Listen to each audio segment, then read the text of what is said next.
If you want God to move upon your behalf in terms of financial things, you better have a plan. See, that your faith stand not in the wisdom of men. See, you got to understand something. Everything God will tell you to do, you can't do it. So remember, how do I know if it's the voice of God? If you can't do it, that's him. If you can do it, that's the devil. Because you see, he wants to get glory out of it and wants to give glory to man or glory to himself. But everything God's ever asked me to do, I couldn't do. So I began to stand on the word of God and said, you know what? I'm going to do everything I can't do. Now, when you say that on television, people write you ugly letters. Who do you think you are? Well, how much time you got?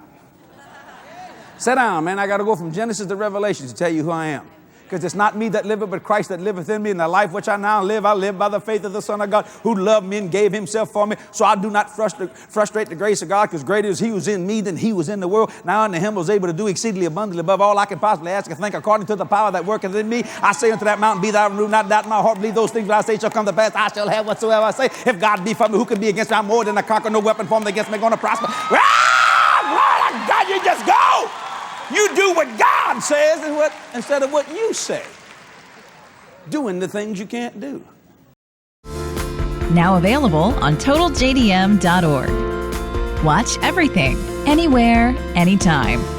Go to TotalJDM.org and sign up today.